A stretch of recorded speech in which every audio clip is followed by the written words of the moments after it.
Good morning, students. And today we are going to learn active and passive voice. And this active and passive voice in grammar is very important because it carries 2 marks. So, what is active voice? Now you know that sentences are a group of words which make complete sense. And the 2 parts of the sentence is the subject, which is the noun part, what we are talking about, and the predicate is the verb part where the action is done. Now, in active voice, you must be wondering, in active voice, the person or the thing doing the action is the subject of the sentence. And for example, I have given you here, the workers are laying the roads. So you know the workers are the subject part of the sentence. And the verb part is the predicate, are laying the roads. But there again at the end, we have the object, the roads.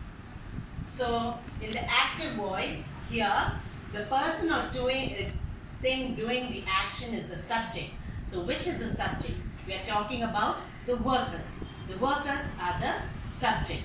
So the workers are laying the roads. In the passive voice, the thing or the person receiving the action is the subject of the sentence. So the receiving part, the roads are the receiving part of the sentence. So in passive form, you have to take the roads and make it as your subject.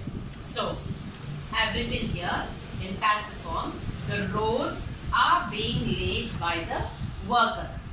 Now here the tenses will change in the active and passive voice. In active voice the tense doesn't change. But when you transform from the active to the passive form, the tense will definitely be changed.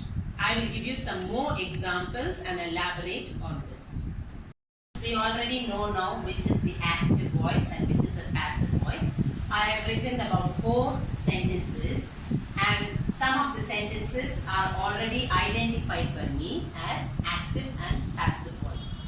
The remaining 2, I would like you to identify the active and the passive voice. Now in the first sentence, the boy kicked the ball. So we know it is in the active voice because the boy is the subject. Kicked the ball is the predicate. So the receiving part is the ball. So in my passive voice here, I said the ball was kicked by the boy. So you see here the receiving part of the sentence becomes the subject in the passive form. Now the second sentence, we read the newspaper. Again, that also is in the active voice because we is the subject. And what did we read? The newspaper.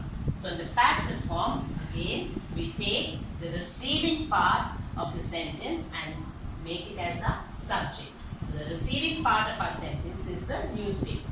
The newspaper was read by us. Now here you can see the verb, because we read is in the present. And the passive form, it's changing to the past tense, was read. And the pronoun also changes, we and us. So there are some exceptions when we change it from the active to the passive form. The tense and some of the pronouns will have to change. I will give you more examples in that. Now, I want you to identify. Okay, students, we have finished the first 2 sentences and we identified which sentence is in the active form and which sentence is in the passive form. Now, the third and fourth sentences, I would like you to identify which is the active and passive form. The third sentence, my pen was stolen by him. Yes, it is in the passive form. So, which is your active voice?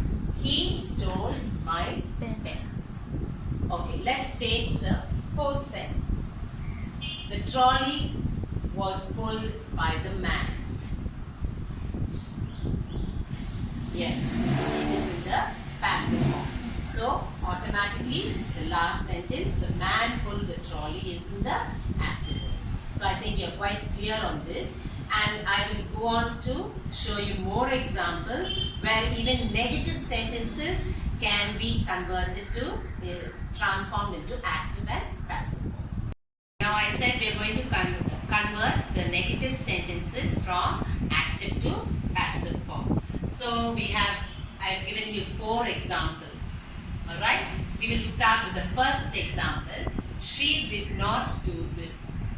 She did not do this. So when we transform it to the passive form, this was not done by her. The pronoun slightly changes because we cannot say this was not done by she.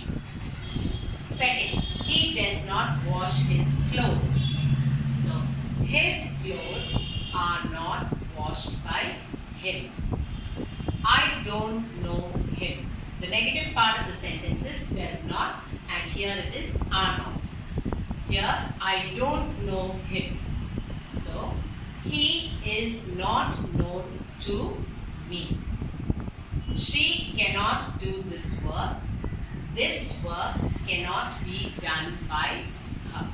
So I think there are 4 examples. Now you know how to convert the negative sentences also from active to passive form. So in the next video, I will give you a few sentences where you have to do it like an assignment, and you have to convert the active voice to the passive voice, and with normal sentences and with negative sentences.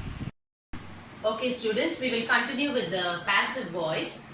Regarding requests, there's a slight change. See, the active voice here, please assemble in the hall. So because it is a request, you have to transform your passive voice like this. You are requested to assemble in the hall. Another example I can give you is, please do not use mobile phones. Here, active voice. You are requested not to use mobile phones here. Then we have even advices in sentences. So here the first example that I have for you is work hard, which is in the active form. Your passive form will be you are advised to work hard. The second example, do not eat junk food. You are advised not to eat junk food. Continuing with the passive voice. Now for interrogatives. You know what are interrogatives? They are sentences which are in the form of questions. Example 1. Did he write a letter? So the passive form will be was a letter written by him. Who will accept this? By whom will this be accepted? So you can see here in both the sentences, the interrogatives are not changed. It still remains a question. Now I'll give you the third and fourth. So you have to reply back to me. How did they do this? This is in the active form. Now you give me the passive form. Yes. How was this done by them? Correct. Who has arranged this meeting? By whom was this meeting being arranged? Correct. So I think now you are familiar, and you can go ahead and do some more remaining exercises that we will be giving you in the future.